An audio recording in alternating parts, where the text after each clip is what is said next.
Good morning, everyone. Happy Wednesday. Welcome back to Coffee and Colorful Conversation.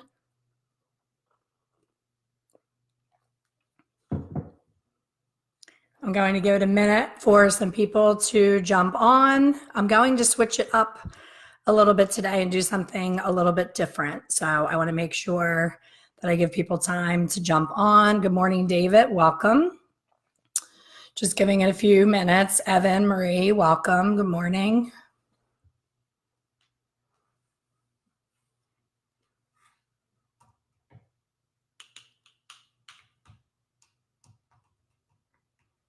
Good morning, Ashley. Happy to see you here. Libby, good morning. So when I first logged on, I said I'm going to be doing something a little different today. I was racking my brain trying to come up with something fabulous and inspiring for today, but I really couldn't think of anything that was on the top of mind as far as anything that's going on in the industry or anything new and exciting. So I wanted to go over some very popular myths that drive me insane when I see the questions over and over and over in other color forums, not ours. If you guys follow me, you probably know the answer to most or all of these, but other people that don't know who I am, that haven't followed my coffee chats, they continue to ask the same questions and we'll just keep going from group to group until they get the answer that they think that they want, whether it's the right answer or not. And there's a lot of them. And trust me, we all started out believing them. And we all spent the first probably 5 years of our career doing things that we thought we were supposed to be doing, banging our head against the wall because we weren't getting the result that we wanted, but thought that it was our fault because we didn't have the experience. And we thought with experience, eventually it would work, but it's misinformation and it sets us up for failure. So I want to do something fun. I'm going to do a quiz. And I know most of you you became hairdressers because you didn't like school and you don't want to do quizzes, but it's a very simple quiz. So I want you to, in the comments, answer to the best of your ability each question that I ask. And then when we go through all the questions, I'll go back and share the answers.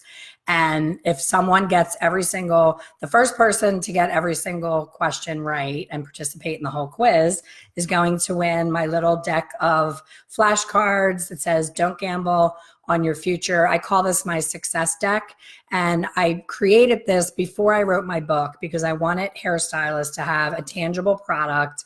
This was back when there was still, DVDs when you went to hair shows and you brought home the person's DVD and you watched them do a demonstration of hair. And I was like, well, you can watch somebody do hair in your own salon. I want people to have facts at their fingertips, and I want them to be able to have them where they can carry them with them.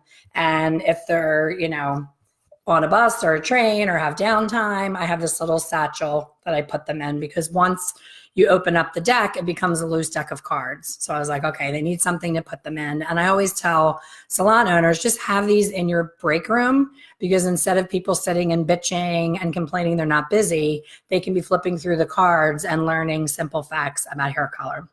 So it looks like we have a good group. We have about 21 on here now. If you guys just joined, hi, Donna. We are doing a fun quiz. So I know, Donna, you're going to get all these right because you're an educator, so don't cheat. And no cheating. I'm going quick because I don't want you guys to Google this and look it up. Okay, ready? First question, true or false? In order to achieve 4 levels of lift in a single process color, I must use a 40 volume developer. True or false?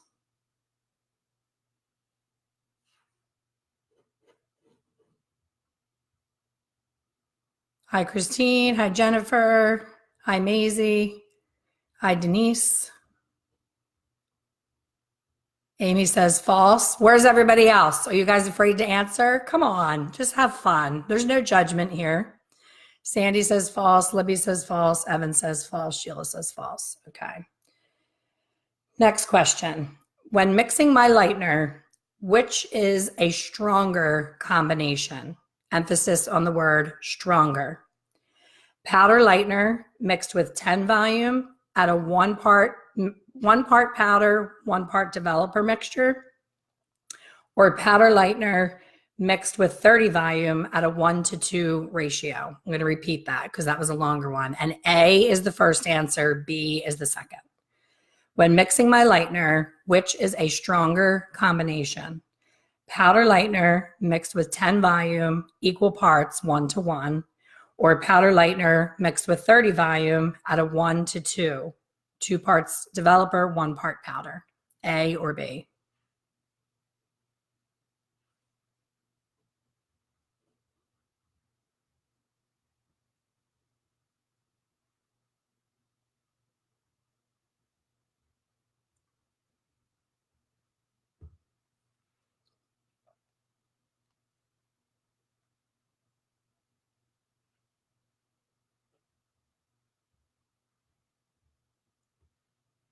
Next question. If my level 5 client, me, has been getting highlights and just wants a little pick-me-up, I can use a cool base break product and give them a beautiful, cool result at level 6 at the roots in between visits.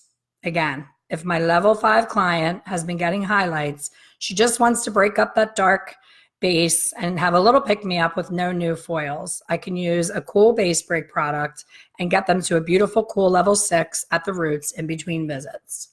True or false?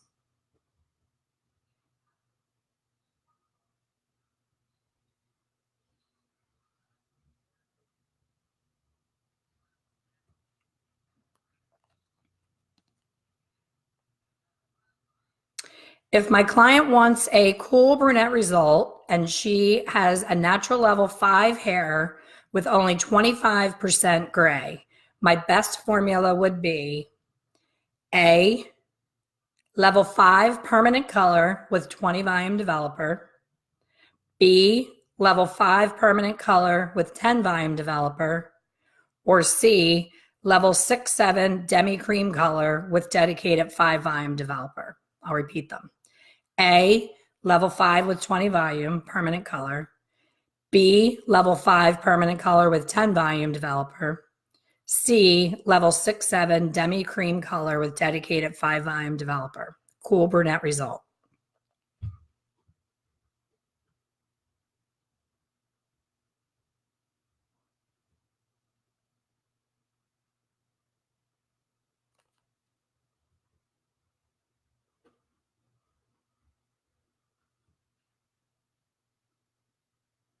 Everybody ready? I don't want to go too fast. My client has a dark inky band around her hairline. How do I remove it?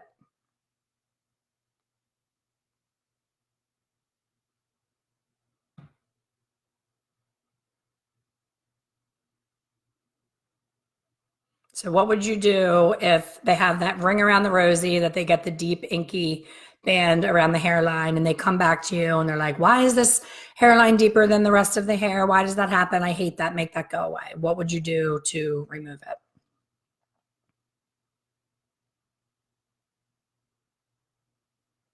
And then the next question is, why did that band happen in the first place? What created that band?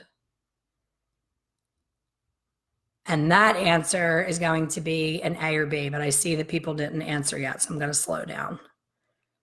So my client has a dark band around her hairline. How do I remove it?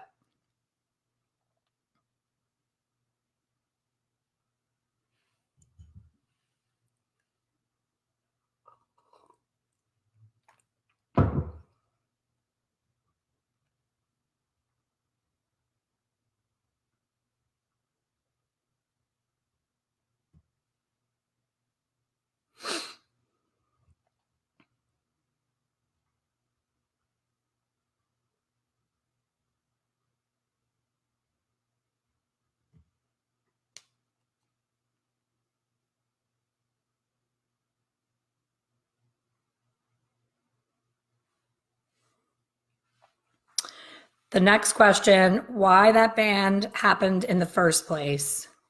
A, overlapping of the root retouch.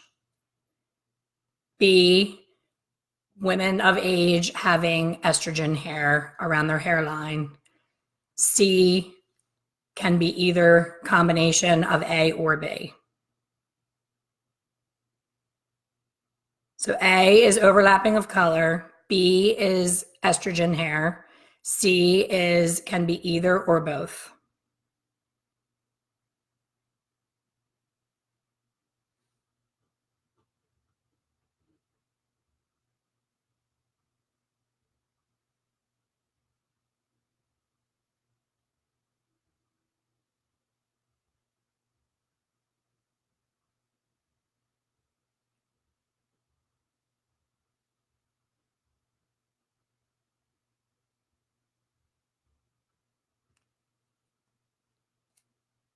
Hi, Sandra, and hi, Ruth. Welcome. You guys are jumping on in the middle of our quiz, so it's probably you're like, what the heck is going on? I'm going to go back and talk about each thing so you won't miss anything. So the next question, and this one is like the number one thing that is on every single forum all the time. My client is still very orange after a balayage. Which toner would I use to fix it?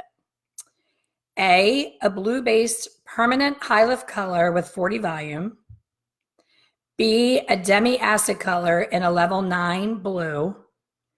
C, a demi-acid color in a level 1 blue. And D, none of the above. I'm going to do it again.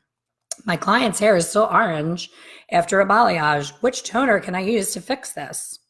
A, blue-based permanent high lift color with 40 volume. B, demi-acid in level 9 blue. C, demi-acid in level 1 blue. And D, none of the above.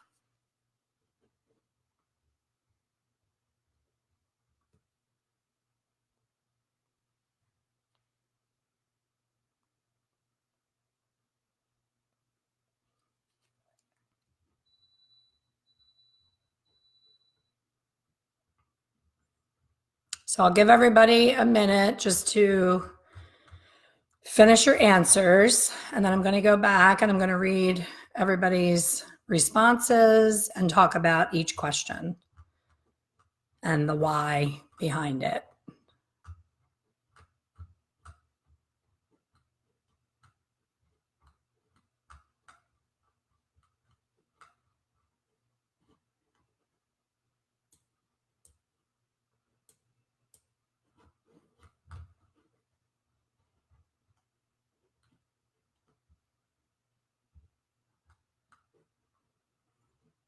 So it's not letting me scroll all the way to the top. So I'm going to have to look at all of your answers after this is over and figure out our winner. But I want to just go through and talk about each question and my thoughts on each one. So the true or false, in order to achieve 4 levels of lift in a single process color, I must use a 40 volume is false. And that's one of the biggest misconceptions that hair color manufacturers are still teaching to this day. Beauty schools are still teaching to this day that if a client wants 1 level of lift, use 10 volume, 2 levels, 20 volume, 3 levels, 30 volume, 4 levels, 40 volume. And I've swatched this out a million times and it's never been possibly correct.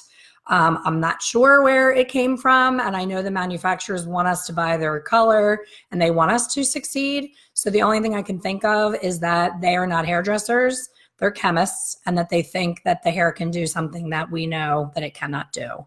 So 40 volume developer will get you to your destination faster, not later. So if you did my hair with permanent color and 10 volume, it's not really going to do much at all except disturb the unwanted warmth underneath. If you do 20 volume, it will cover my gray, but it will still disturb the warmth underneath. 30 volume is going to disturb even more warmth, and 40 even more than that. But it's not going to take my level 5 to a 9 because I used 40 volume. The power is in the tube, not the developer. And I'm having a proud mom moment because everyone on here that's getting these answers right are my students. So you guys are awesome. You're paying attention. And you may have known this before I came along, or you may not have. So I don't want to totally take credit, but the fact that you understand it is the goal. So it doesn't matter where it came from. Okay, so the next question Sorry, my phone went dark. When mixing my lightener, which is a stronger combination, powdered lightener with 10 volume at 1:1 ratio, powder lightener mixed with 30 volume at a 1:2 ratio. So another myth when mixing up lightener is, oh, she's a level 2. I really need strength. I better go in with a higher developer. And it goes back to that same exact rule. It will move faster. It will blow that cuticle open. It'll damage everything in the process. It's kind of like a gentle rain that waters the flowers and creates beautiful greenery and plants, and like a hurricane that comes in and knocks all the trees down and smashes windows and does all of that stuff. Like, rain is rain, but when it comes along with other things, it can do damage, and so can developer mixed with lightener. So I am careful when I say this because I do use higher levels of developer when using lightener, but it's in situations. So for instance, if a client is getting gray coverage and she wants a few foils during her retouch, while the retouch is on her roots, I will go in and do highlights right over top of the retouch. The liquid, the actual tube color is on the hair. It's not rinsed out. And I put the highlight right over top of it in a foil. That is when I will use a 30 or a 40 volume because the touch-up's already been on. She has to sit for 30 to 35 minutes. And I want to make sure that if she wants pale blonde highlights, I want to make sure that I get there quicker because I don't want the touch-up to have to sit on 15 minutes longer for me to use, say, like a 10 or 20 volume. So that is when I use higher volumes, but that's pretty much it. I have never, ever successfully used 40 volume with a high lift tint on someone's scalp as a single process blonde and had it be a pretty color, ever. Even when they're a level 6 and the manufacturer says, oh, high lift is a 12, you're going to get her to a 12 and look how pretty. And they show the models with that icy pretty hair. And you look at the model and all you have to do is look at their eyebrow and their eye color. And you're like, okay, she is a unicorn. She's from like Sweden and she's a natural blonde and she has no gold flecks in her eyes. She has pale skin. She's the type of person that doesn't have to fight through anything. And she's going to get beautiful and light with a regular high lift tint. But that's 1 in a million that works for.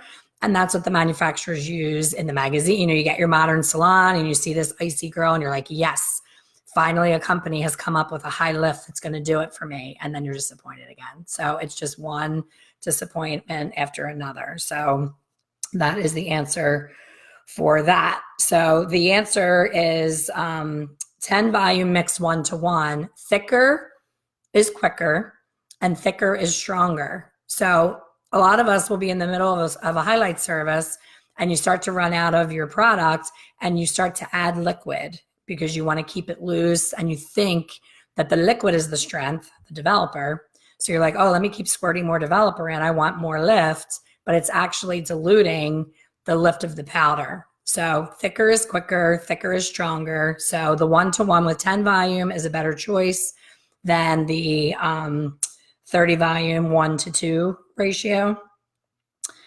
Let's see. Christine changed my mind.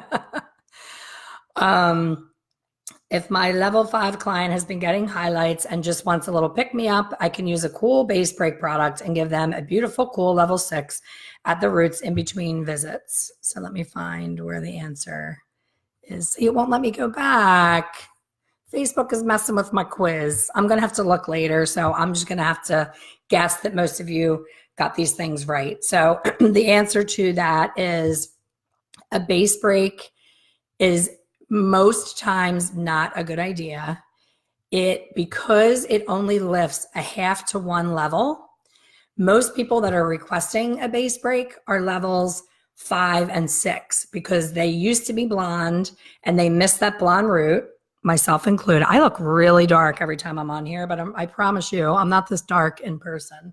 Something about the lighting. But someone like me is like, oh, I would love to have that sandy level 7, beautiful, sandy blonde on my roots and then nice pale highlights. But God didn't make us that way and it's just not possible. So using a base break is always going to result in a warm result. Now, I've had classes in my former salon, and this really handsome guy from, I think he was with Wella, came out to see us, and he was like, oh, just break her base with a level 9 ash. I do it all day long. My blondes are gorgeous. They love me. And I'm like, what are their natural bases? He's like 5, 6. I'm like, okay, I don't believe you that it's beautiful. It has to be brassy. No, not at all. I'm like, okay, I agree with you that the day of it's beautiful because the ash base and the color is sitting on there because it's freshly done and it's masking all the warmth. But as soon as she shampoos her hair for 1 week, all of that disturbed natural pigment contribution underneath is going to be exposed, and she's going to have a string of bands of her base break. It's going to be her dark root and then this awful blanche. And then out here is going to be like a goldy band because the blanche has moved out and has been in the sun. It's been hit by the highlights. So you end up with this like string of, it looks like the planets, you know, there's all these rings of crazy colors from former base breaks. So I am not a fan. I know some people teach that they're awesome. The only time that I would ever recommend a base break is when you're looking for a strawberry blonde, a copper, any kind of red result.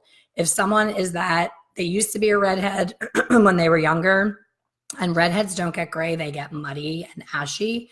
And they just have this weird, you've seen it when a natural redhead comes in, they just look dusty is the best way I can describe it. It's not gray, it's not darker, and it's not bright red. That's a perfect situation to do a base break because you want to disturb their natural pheomelanin and pigment in the hair and bring out that warmth again that they used to have. So that makes an amazing, awesome, strong red result with a lot of longevity because it's not an artificial red pigment that you're putting on. We all know that Clairol color back in the day, back in, I want to say it was the 50s or 60s, they realized that the strong red dye that they had to put into red hair coloring was causing cancer. So they had to take it out of all of the reds. So now we all struggle when we're doing artificial reds, but we also are fighting orange and red when blonding. So it's pretty frustrating, but that is the answer to that. My client wants a cool brunette result, has a natural level 5 with only 25% gray. My best formula would be level 5 permanent color with 20 volume, level 5 permanent color with 10 volume, level 6, 7 demi cream color with dedicated 5 volume. And that was A, B, and C. And that was kind of a trick question in the quiz because every single one of those things will do the job. So when I said best formula, that is where I would say my answer would be C all day long because I always choose a demi over permanent, especially with my brunettes and especially at 25% gray. However, if you're a member of Hair Color Secrets Insider, you know that I have that brunette that's been on the slide in some of the presentations where I needed to switch her over to permanent color with 10 volume because the demi no longer colored.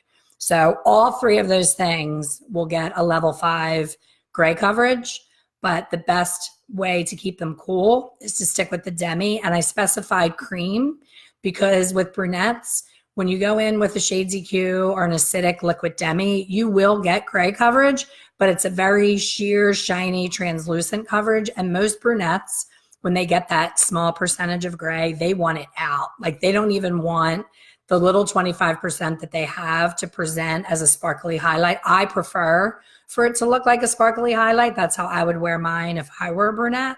But most of them want that inky, get it out, make it go away. They just want to go back to what God gave them.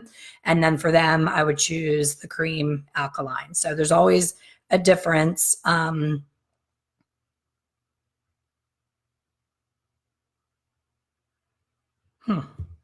Sorry, I was just distracted by a question.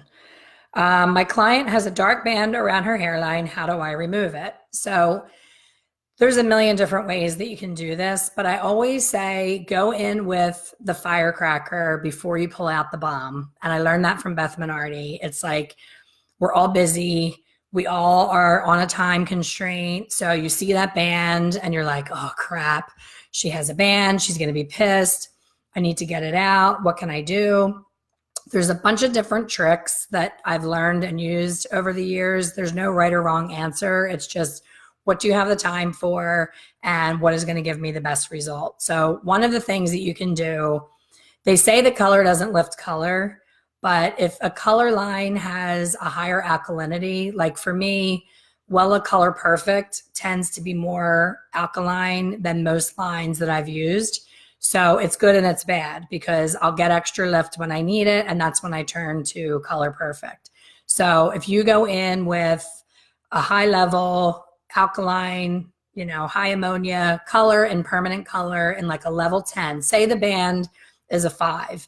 If you go in with a level 10N around that hairline and just put it around the hairline and time it for 5 minutes, it usually will shift it enough to get that inkiness off. That's the most subtle answer. I'm sure people have answered Quick Fix from Malibu. I have not used that yet on a permanent inky band, so I can't speak to that. I think it probably would work. The other thing is, when I see the band and the client hasn't mentioned it at all, I will do her regular retouch, and I'll shift that area right there to a lighter shade. So say her whole entire retouch is a level 6. I'll go in with a level 7 on the gray. And then right where the band is, I'll go in and do a really low volume, the weakest lightener that I have, with like a step up from water, like literally like 3 volume developer. And I'll just paint it right on the band and just put like a piece of cotton on top of it so that it doesn't get onto the other hair, and just let it bump a little bit while their touch up is on. But I mean, super gentle formula. You don't want it to turn into a blonde highlight because she'll be like, what the hell? Why is that there? The other thing to do is if it's a demi color and she has that inky band, I'll do the demi color 00, the clear in the demi line, with the higher volume developer. The 4.0 in Wella Color Touch is the stronger developer.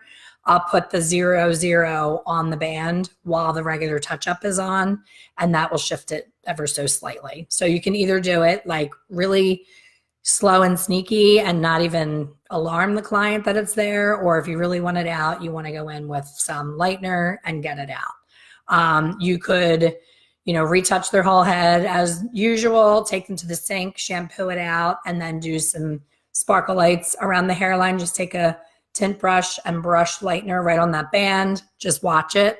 The problem with that is you could get into a situation where it gets too warm because the hair's already been done and you're not going to want to reglaze it. So those are some answers. And then how to prevent it in the first place is, if people have fine hair and they're over 40, there's an 80% chance she's going to get a band because she's got the estrogen hair going for her or against her around the hairline. And fine hair sucks color in so quick and always will appear deeper anyway than coarse hair. So if you see that they're fine, which most women over 40 around the hairline are getting more fine, it's a good idea to just apply your regular shade all over the head. And then at the very end, go in with 1 shade lighter around the hairline, just to prevent the banding from happening in the first place.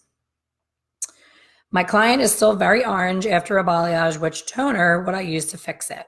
A blue base permanent high lift color with 40 volume. I've seen that one a lot recently. B, a demi acid color in a level 9 blue. C, a demi acid color in a level 1 blue. D, none of the above.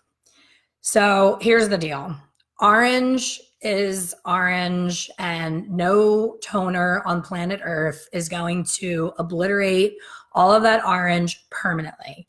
Can we mask it and cover it up? Absolutely. Is it going to come back?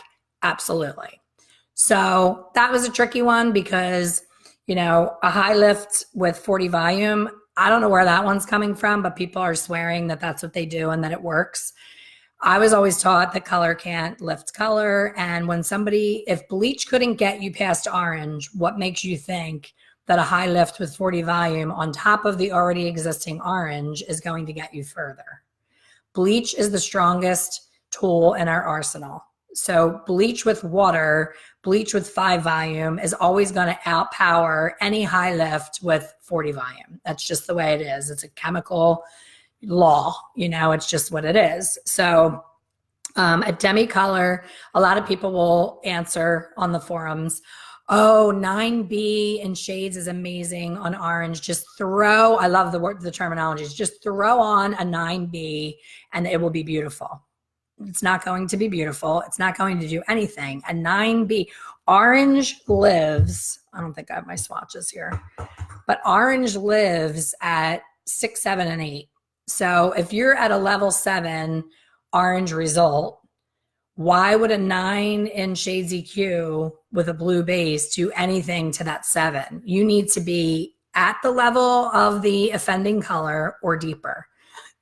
So the next answer was 1B as the answer to get rid of the orange. And the 1B, the drop, if you're not familiar with it, Tracy Cunningham and Joe Blackwell both teach the Redken drop. And the reason for this was Redken Shades EQ is only 25 years old. So when it first came out, there's only a 1B and a 9B. So think about it.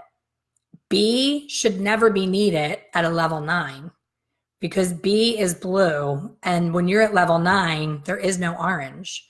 So the only reason that we would ever need B in a level 9 is when we want those smoky, silvery results because we want the blue to smoke it out.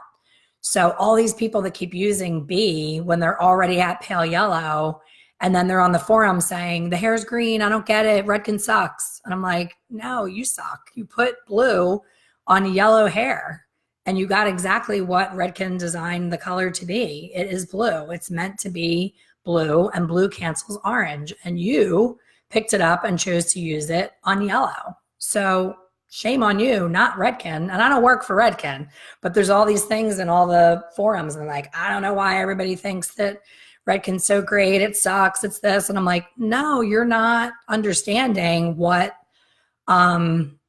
it does, like what it's designed to do. So what happened was all these trendy things with silvers and all these new colors that are in trend, they require a lot of ash. So Redken's like, you want ash? We'll give you ash. So they come out with the VBs and the NAs, and we needed them to be able to do those smoky looks, but people are using them to tone normal highlighted hair like mine, you know, that just has a little bit of extra yellow in it. They're like, oh, I saw somebody use 9P, 9V, and 9T, and it was beautiful. Well, they probably had orange in their hair, and they probably were doing something completely different. So you have to know that it's where you're coming from plus where you're going to that requires the formula. It's not a one size fits all.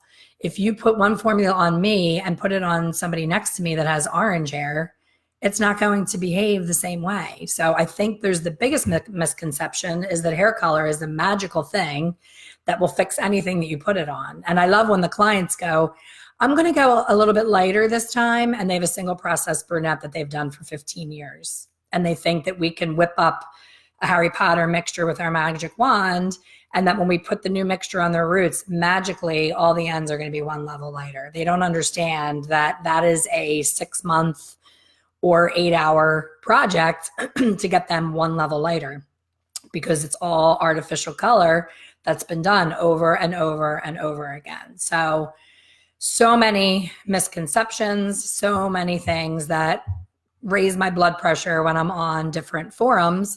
But again, Facebook is not letting me see everybody's answers. So when I come off of here, I'm going to go through and see who my star student is, and I'll jump on later and announce the winner, and I'll grab your address so I can send you my little success deck of cards. But I see a lot of people participated. That's exciting. And Donna, it says I'm watching live, but I see answers that were not choices. I don't know, Donna, because Facebook's not showing me the answers either. None of the above. Donna says none of the above, relighten. And yes, that is the best way to go about it, is to just go back in. And then this is the one I love. Last night, somebody said, my client is still orange.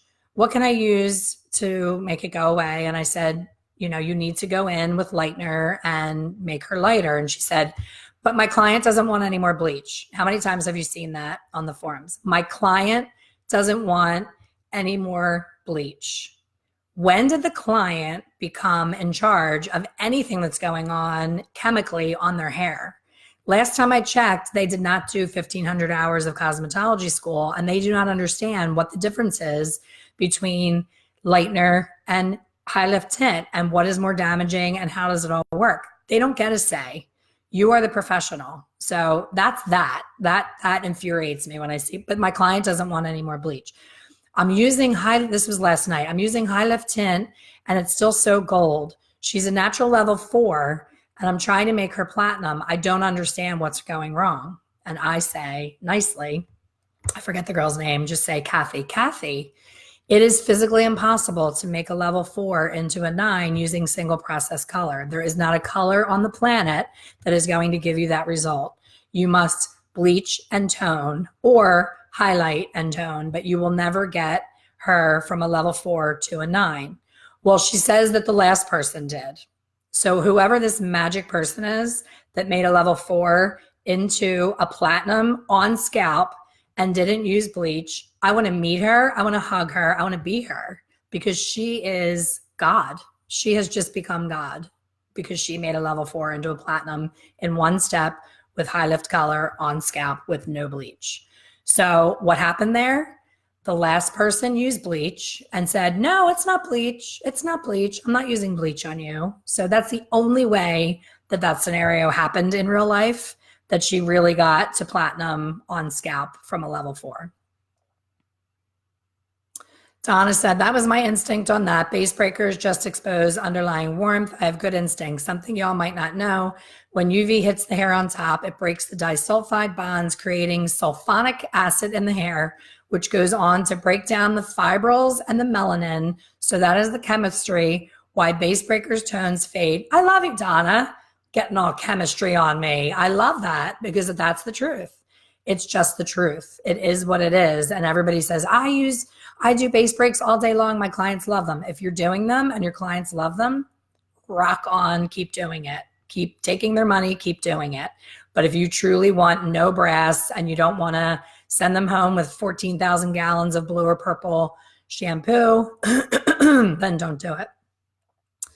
Christina says, how do I avoid lines foils make in my client's hair? Her hair is very thin and fine. You can see her scalp. I haven't ever had this problem with anyone else. Christina, the first thing I would say is be sure that your foils are always angled, even the slightest bit. Never go in straight like this because you're going to see that hard line. So on an angle, baby lights, like pieces of thread. I'm talking like, and don't dip down low. A lot of times what happens, this is a pen, not a highlighting comb, but we were taught to do like a pretty heavy weave with the techniques that, you know, have been going on the last few years. And balayage, you want to do like a check mark with your tail comb. So because people are more used to balayage now, when they go to foil, when they go back and forth between balayage and foil, they tend to do that deep V check mark. And then if the V makes it too far away for the foil to get right up to the scalp because it's so deep. And then you're going to see that line where the lightener entered. So fine hair, the trick is the thinnest, tiniest pieces. And if she wants a bolder look, if she wants like a nice big chunky piece, just do the thin thread section and do 2 back to back. The other thing I shared on my free highlighting class that should be on this page, like when we hang up from the coffee chat, go down the page and check out my free highlighting class. Sometimes the foil, you're using a sheet of foil like this long for a little itty bitty fine piece of hair. So I tear my foils almost like this small for fine hair. So get the foil as small as you possibly can because it's lighter in weight and it's not going to pull the hair down and create that bleed mark. Annalie, gosh, I'm going to have to enroll. I'm hearing so many terms. See, I love that, Annalie. I hope I'm pronouncing your hair right. Annalie Santiago Gomez. I would love to have you in our course because that's what it's all about. It's about breaking through the myths of all the things that are keeping us from being six-figure colorists. I am offering a 33 years of hair color brain dump to all of my students. I'm emptying my head into the course, into the coaching calls, and sharing every single thing I've ever experienced in 33 years of coloring hair. There's not a whole lot that I haven't seen done and I haven't understood in learning over those years. So I would love to have you in the group, and I will definitely put the link up here when we're done. And you're working. Awesome.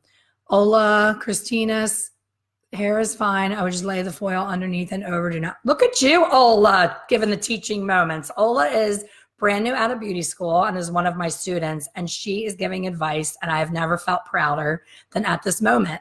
Ola, you're awesome. Look at how confident you already are. You're schooling these people who have been doing hair for many more years than you, and I love that. I love it. Vicky, how do I order your success deck of cards? Email me, Vicky. Let me put my email in here, and I can pop them in the mail.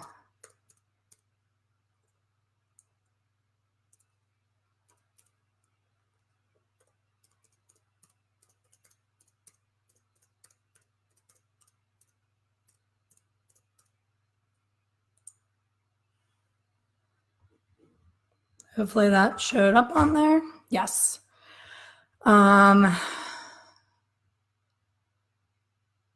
Christina, I don't fold them. I'm going to try laying a piece of cotton underneath. Be careful with that though, because sometimes when you do the cotton underneath, you're actually lifting it up and you're causing it to come away from the scalp.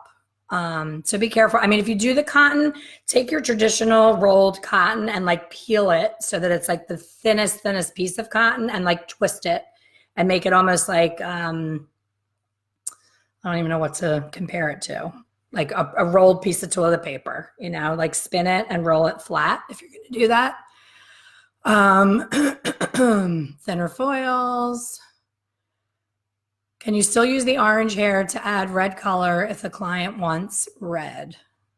Oh, absolutely. That's a whole different story. I'm talking about when the example I used was they're trying to be a balayage blonde and they see all these Pinterest pictures and they're like level 3, 4, and they want to be this J-Lo, you know, awesome pops of color on the ends.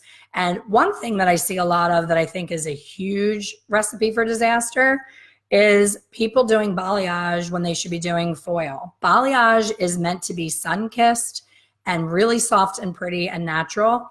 You should not be doing, if you're trying to take a artificially colored level 4 client and she wants flat out blonde, pops of color, J-Lo style, you're not going to get her there in balayage. Balayage is not strong enough of a technique to get her there. So you're setting yourself up for the blanche nightmare. So in that case, you want to do my bullshit balayage technique where you're mimicking the look of balayage. You're getting the pops of color at the bottom. You're getting, you know, the blended root area. You're getting zone toned. All that stuff is going on and it looks like a balayage, but you have so much more control with the heat conduction of the foil. So stop trying to make balayage what it's not just to say that you balayage. And that's the other thing. When people say, but my client wanted balayage. Okay, your client thinks that balayage is a look. They don't know that it's a technique. So when they say, I want balayage, they're saying, I want Pinterest hair. I want Victoria's Secret hair. However the hell you get me there is up to you. You can do a swirly in the toilet with my head. And if I come out looking like J-Lo, I'm happy. Whatever you need to do to get me to look like J-Lo, especially her body, I'll take it. But that's my point. Like they don't understand what they're asking for. So people will say, well, I had to do balayage because she asked for it. And if I don't do balayage, she's going to go to the salon down the street that does balayage. Well, guess what? The salon down the street is going to F it up and she's still going to come back to you and you're still going to end up doing it with foils because that's how it needs to be done. So stop letting clients bully you. I hate seeing that because you're the professional. It's like me bullying my doctor into giving me opiates. You know, if I sat in his chair, we have an opiate epidemic. If I sat in the doctor's office and said, you have to give me opiates because you're a doctor and you have a prescription pad and that's what I want and I'm paying you. Would he give it to me? No, that's insane. So you doing what your client wants and saying she doesn't want bleach, I can't bleach her, is the same thing as bullying a doctor into giving you medication you have no business having. So be the professional. If you want to charge higher prices and you want to be seen as an expert, you have to have the confidence to tell your client when she doesn't know what she's talking about. And you don't have to be rude about it. You just have to gently say, let me do my thing back here. You are showing me a result that you want, and I'm telling you that I can give you that result. How I get there is my problem. I need to do that, and you need to trust me, and this is how much it's going to be. Don't say, oh, I'm awesome and I know everything and I'm just going to make the price up at the end. That's not cool. But if you have a conversation where you discuss pricing, I have in my membership, we have a color contract where it sounds all official, but it's the best thing I've ever done. A client sits in the chair. She wants these crazy ass expectations. I pull out a piece of paper. It's all typed up and it says, today's visit, the client's current situation is, and we write, client has, over-processed, blonde hair, very compromised, blah, blah, blah, blah. You spell it all out, what she came in with. Because there's nothing worse than a client who has come to you after somebody else destroyed their hair, and then they want you to magically fix it in one visit, and now you're on the hook because their hair is breaking off, and they say that you did it. So you want to talk about what's current in the hair. You want to put the date, what's going on in the hair, what we propose to do today, how that's going to happen, how much it is, and what the promise is. And you want to under-promise so that you can over-deliver. So you say, today is step one of many visits or 3 visits or 2, whatever you think it's going to be. Today is step one. We are going to maintain the integrity of the hair in the best way possible while slowly lightening you towards your goal. You have to spell it out. Today's visit, we will be doing, a global highlight at $200 and put the price in there, have her sign it, you sign it, and you file it in a cabinet at the salon and you have it there. I can't tell you how many times I see on these forums, people are crying and they're like, oh my gosh, this lady, her hair was already jacked when she got to me and now I'm getting blamed. She's saying she's going to sue me. Like, the world is crazy right now and people are so crazy. They want everything quick and they want to be scammers. And you see those videos where they run out of the salon with the foils in their hair so they don't have to pay for it. And they have them on the camera. Like, things are happening these days that I've never seen in my 33 years in the industry. So God bless you all. Like, it is so crazy compared to what it was like for me. Ashley says, I always ask them why they're scared of bleach and then educate them on when it's used properly or why it has to be used, or sometimes changing the word. Amen, Ashley. Another proud mama moment. The terminology that we use. If you tell me that you're going to put bleach on my hair, and I'm one of those ladies that, this is not me, but there are women who love to bleach everything in their house. They bleach the tub, they bleach their clothes, they bleach their sheets, everything gets bleached. They're like germaphobes and they love bleach. And they know that when they're using it, the smell is overpowering. It's like, oh my gosh, that's strong. It eats through everything. One drop gets on a dark colored shirt. Here's an example of my shirt. This is, if bleach got on, a burgundy shirt, this is what's going to happen. So that's what they're thinking when you then say you're going to bleach their hair. They're terrified because they think it's going to do, crazy things to their hair. So the terminology is everything for sure. How do I go back to see your live videos? Gladys, every one of my coffee chats stays on this page, Expert Color Solutions. They never go away. So if you're on your computer, I do think that there's a difference in what shows up on the phone versus the computer. Like, I'll put something brand new up and I'll go on my phone to see it and it's not there. And then I'll go on my computer and it's there. So I think sometimes the Facebook app that we use on our phones changes the view of what we see. So if you ever are doing a binge, you want to Netflix binge these videos, most of them are on my YouTube. So follow me on my YouTube channel. It's just under my name, Elaine Travis. And most of them are on there. And then all of them are on here, but it's just a matter of scrolling all the way down. Or if you're on your computer, there's a word on the side that says videos. just click on videos and every single video will come up, and then you can just go through each one of them. I've noticed that my lightened hair is good, but the roots is warm tones. What am I doing wrong? Diane, it depends if you're doing it at the same time as a root retouch, because that is very common and happens to everyone, because you have to eat through the fresh color on the regrowth, and it's always going to come up. It's going to be harder to get really pale when you're sitting it on top of an actual color application. The other thing is we tend to be so afraid of bleeding foils that we tend to back off of how much product is at that root area, because we don't want it to puff up and overflow on the foils, and then we end up not having as much impact at that root area, and then it stays warm. So it could be either of those things. Ashley, I know, I'm sorry that you missed it, and I'm such an idiot. I was so excited. There was 5 people on the coaching call before I even got on, and it threw me off my game, because usually I get on, I talk to people a little bit, and then I hit record.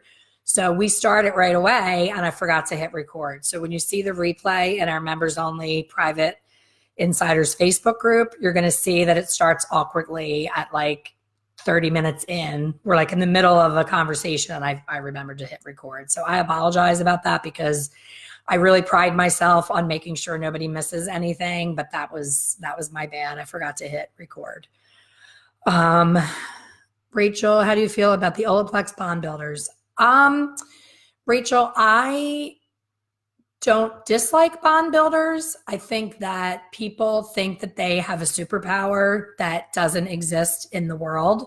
I think they think that, oh, I have Olaplex in it, so I'm going to use, when I balayage, I'm just going to go over Elaine's ends because there's Olaplex in there. You still have to be mindful of what is and isn't necessary and what needs to be avoided in the hair. So do they work? Yes. I've seen some extreme hair happening with using them. But is it like people are using it in their root retouch? I don't think that that's necessary. This is brand new, fully keratinized, healthy hair. It's not necessary to use a bond builder to protect the color that just grew out of the scalp. It's healthy as all healthy is ever going to be. Why would you waste that liquid gold, expensive Olaplex on a root retouch? I think an Ola bath, when people do like an Ola bath where they're going to be highlighting hair that's really compromised, and they blow dry it into the hair before they highlight, I think that's a good idea, because it's almost like a protein reconstructing treatment that's firming it up a little bit before you go in with the bleach balm. So it has its place.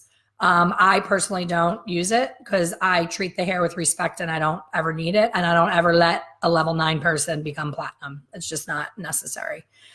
Kathy says, Elaine, I've been using your techniques on the highlighting this week. Oh, thank you, Kathy. That's awesome. Send me some pictures. I would love to see your results. That makes me very happy. Ola, you're welcome. And Donna, that could be gas off lightning. Don't close the foils all around. Leave sides open to let the gas escape. The gas is lightening the root area. Donna, we need to have you as one of our guest artists in the membership. I want to do a little chemistry class and maybe have you jump onto one of our coaching calls. I love the chemistry side of things, because I tend to not get into that technical stuff because most hairdressers glaze over when you start talking about that, but I think it's important for people to know. Ashley says, I use the bullshit balayage a lot. Ashley, wait until you see the textural highlights. Did you watch the video of the textural highlights yet? It's like bullshit balayage on crack. It's like so cool the way you can build 3-dimensional color into fine hair and make it look beefy and like she has a ton of hair. I'm obsessed. So bullshit balayage will always have a place in my heart, but this is bullshit balayage with 2 other techniques mixed together to become textural highlights. And I'm sharing that live at the retreat. You're coming. I don't want to hear about you buying a house or any other excuses. You're coming. Crystal says, need the bullshit balayage for tomorrow. Just joined your course. Crystal, please email me when we hang up and remind me, and I will send you a link to get to that quicker. You're not at that point in your membership yet, but if you need it for tomorrow,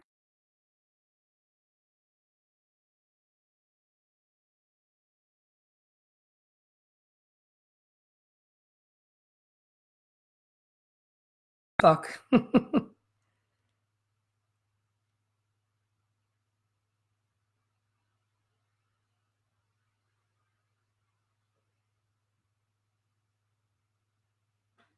Can you guys see me? Let me look on my own phone.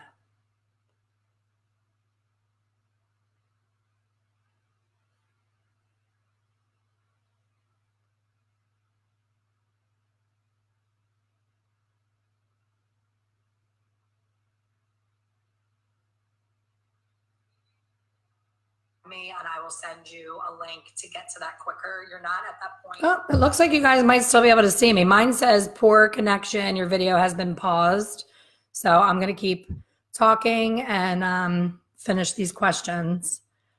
I don't have Wella in my local store. What do you think of Shades EQ cream for a demi? You mean as far as getting that inkiness off? I would think that that would work, but I don't think that the Shades EQ cream may not have as high of an alkalinity. I haven't used Shades EQ cream. So that's a question for Redken. Maybe ask them if their Shades EQ cream is the same alkalinity as Wella Color Touch.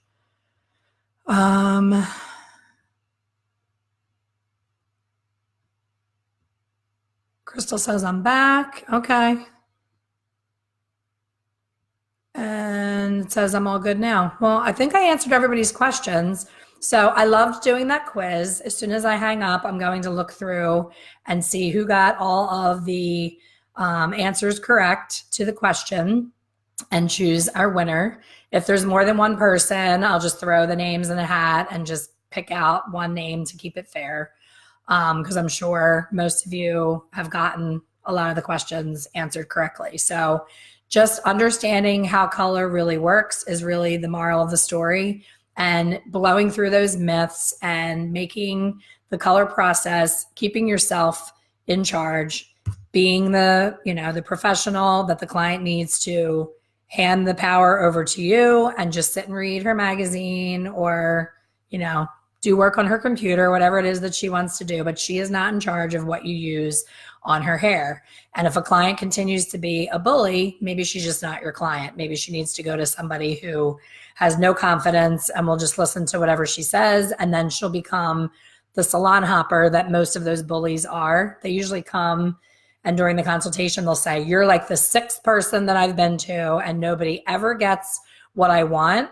And it's because they're bullying the hairdresser and the hairdresser's not able to give them the result that they need because they're being bullied. So thank you for listening. I went way long today and I have an 11 o'clock appointment with a coaching client. So thank you guys. Have an awesome Wednesday and an awesome rest of your week. And I will see you next week on Coffee and Colorful Conversation.